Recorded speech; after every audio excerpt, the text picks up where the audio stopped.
Resulta que en esta época de crisis va a resultar que hemos conocido el mejor toro que ha habido nunca, que estamos en el año 26 después de Morante y que la afición está volviéndose a interesar, sobre todo masivamente los jóvenes. Luego igual el diagnóstico que podemos hacer al abrigo de este manifiesto es más entusiasta del que nuestros detractores piensan, aunque la idea del manifiesto siempre fue darnos a los aficionados argumentos para proclamar la buena nueva allí donde sea, y sobre todo para combatir uno de los grandes problemas que tiene la tauromaquia, que son los taurinos.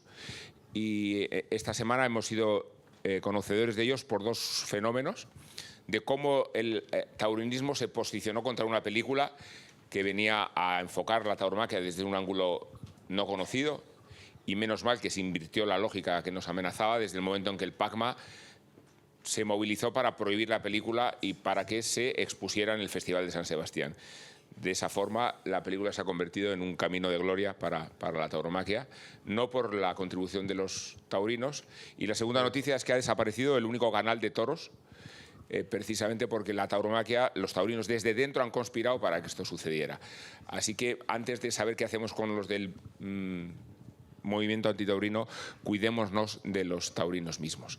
Y decía que Luis Pérez Oramas va a terminar el acto con el enfoque lírico y apasionado que le caracteriza. Yo me despido aquí. Agradezco muchísimo a todos ustedes, a todos vosotros, que hayáis compartido este movimiento, y digo porque esto es un movimiento, y este momento también. Luis, gracias. Gracias, Rubén. Gracias. Díganle a mi amigo Jorge Fernández que sacaron el gordo de entrada y de salida, pero que al de salida le echaron el Miura. Bueno, cuando empezaba a escribir estas líneas, no sin dificultad, porque como les digo, esta tarde me toca a mí el manso bronco, que es la muerte, abrí un cuadernito en el que guardo manuscritas algunas notas para el futuro, para un libro futuro que de tanto anunciarlo segura se me aleja más y a lo mejor nunca llega. Se titularía Tauromaquia y Soberanía. Volveré en un instante sobre esto porque solo la muerte nos hace soberanos. Apenas abrir el cuaderno de Marras me saltó a los ojos una línea puesta allí por mí de epígrafe y que yo había olvidado no solo haber copiado, también haber leído. Es una cita extraída del último libro inacabado del gran filósofo que fue Jean-François Lyotard, titulado La Confesión de Agustín. Quiero empezar con ella hoy estas breves reflexiones sobre lo último y sobre cómo la tauromaquia es arte y ocupación, oficio y espectáculo, ceremonia y ritual, cuya indiscutible virtud, y me gustaría subrayar mucho esa palabra, virtud, consiste en llevarnos cada vez a enfrentar lo último. Así reza el epígrafe de Lyotard. Cito: los humanos comparten con las bestias el destino de extinción. Condenados a morir de nacimiento, nadie puede negar que la muerte, nuestra extinción, sea lo último. Los antiguos sabían que solo desde allí se puede decir haber vivido y que lo último, como el crepúsculo, según Ramón Gaya, empuja la luz que apenas va quedando en cuanto nos dejamos ir hacia las sombras para que solo sea visible lo que era realmente decisivo, que es lo que nos permite decir haber sido. La sabiduría taurina, tan grande que solo puede ser analfabeta, como la del pueblo aldea de Bergamín, hace de la corrida de toros en general una ceremonia vespertina, un rito vesperal, donde con la muerte del último toro fallece también la luz solar, una ceremonia de crepúsculos. Esto parece no lo quiere ver el mundo, o una parte del mundo quizás ínfima, pero muy ruidosa, poderosa e influyente. El mundo que ha logrado refinar hasta lo impensable los dispositivos de visión, del telescopio galáctico a la resonancia magnética, del acelerador de partículas para medir neutrinos, a los sistemas satelitales de posicionamiento global, no quiere ver lo último, no quiere ver la muerte. Paradoja impagable. Esos dispositivos de visión alucinantes también sirven, sobre todo sirven para no vernos, para no ver, por ejemplo, las muertes que entre nosotros causamos, para no ver la guerra, ni la hambruna, ni la larga fila de los refugiados que mueren de mengua en las selvas del Darién, ni las arcas de Noé que no se salvan en las costas de la Mancha o quiebran en las aguas del Tirreno contra escollos de piedras corroídas. Si alguna razón debe llevarnos, por encima de tanta polémica fútil, a celebrar la iniciativa del manifiesto, que es también, quiero decirlo aquí, uno de los legados testamentales de nuestro querido Alberto Danaut, es ello, el tempestivo valor crítico de la tauromaquia, en cuanto precisamente nos lleva a ver lo último, nos lleva, transfigurándola vitalmente, a ver la muerte. Hace mucho lo estamos sabiendo, al menos entre quienes cultivamos esta afición que siempre será, en el mejor sentido del término, minoritaria, pero quizás nunca ha sido tan urgente recordarlo, porque nunca ha sido más ciega la muerte, nunca tan embosada. Los sentimentales, que cada día van abundando más, y así como abundan en sentimiento, también abundan en sinrazones, porque el sentimiento puro, es decir, enteramente desprovisto de todo lo demás, es el grado cero de la inteligencia. La pura sinrazón. Los sentimentales, decía, quieren oponerle a la corrida de toros el presunto sufrimiento de los animales. Nosotros sabemos que esto no es más que ideología, en el peor de sus significados. Estratagemas muelles, parafernalia de humo intelectual, vaporoso velo negro para no ver, para que el mundo siga su mal curso ciego, sin obstáculos, como si no hubiera fin, como si lo último no acechara todo el tiempo, como si no hubiera muerte. Estos asuntos ya los trataba, y muy bien, Fer, antes del último holocausto histórico, Ignacio el Bien Nacido, en el Pase de la Muerte. Sonaba su voz rotunda en Colombia apenas algunos años antes de que Oppenheimer lanzara aquella nube de hongo negro letal en el desierto. Pocos años antes de que el hombre aprendiera entonces a producir el dispositivo que puede contener la tempestad final. En una, todas las tempestades del universo. La misma fusión fulminante que a millones de años nos trajo a la existencia, pero esta vez para acabarnos, Ignacio Sánchez Mejías, bajo la atenta mirada de Federico, proponía en Nueva York un maravilloso abanico de metáforas meteorológicas para hablar de la ceremonia de los toros y de la muerte. La muleta es el pararrayo de la muerte, decía. Luego, y lo estoy citando, en la hora suprema, en la hora de matar al toro, se adelanta la muleta hacia los ojos de la fiera y suavemente se descubre el morrillo donde la espada rompe la hoja de la guadaña. El estoque, añadía, rayo de sangre y de plata que tiene en la derecha todo hombre que triunfa de la muerte. Poderosas, también despectivas, palabras en las que hay un mundo de pensamiento y de vida, porque ese rayo de sangre y de plata entra en lo alto del morrillo, brazo estrellado de luces que entra en el oscuro pozo de la muerte para iluminarla, para no morir rompiendo su hoja de guadaña, matándola. Ignacio había dicho, lo vuelvo a citar, el toro es el peligro, la muerte que nos rodea por todas partes, que nos busca o que nos espera, que nos acecha o nos viene al encuentro. No se puede esquivar en la vida. En el toreo, dentro de la plaza, enfrentarse con ella es inevitable. Y el torero es quien engaña a la muerte, traficando con ella, quien crea una regla, un arte para no morir y conquista su gloria, su bienestar. Cierro la cita. Bueno, la muerte de Ignacio es prueba de que había mucho de ilusión en sus palabras. Torea el torero para no morir, aunque muera, tan solo provisoriamente.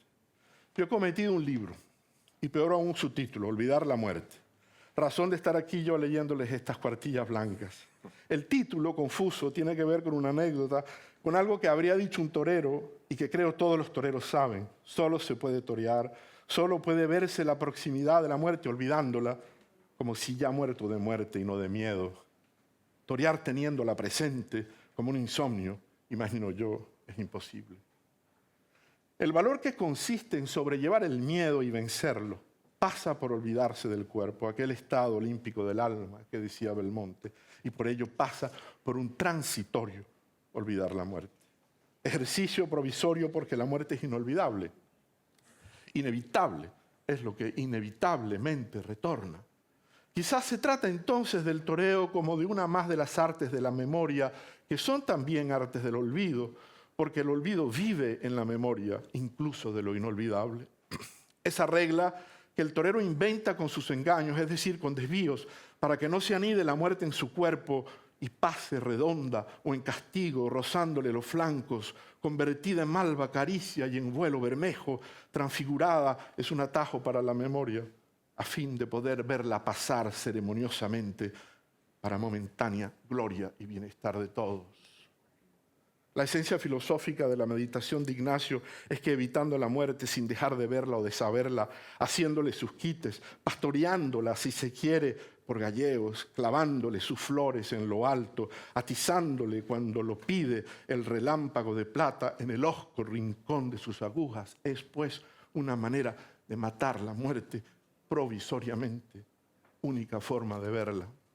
Esa muerte provisoria de la muerte es la condición de la soberanía, que Ignacio dice escuetamente con sus palabras, gloria y bienestar.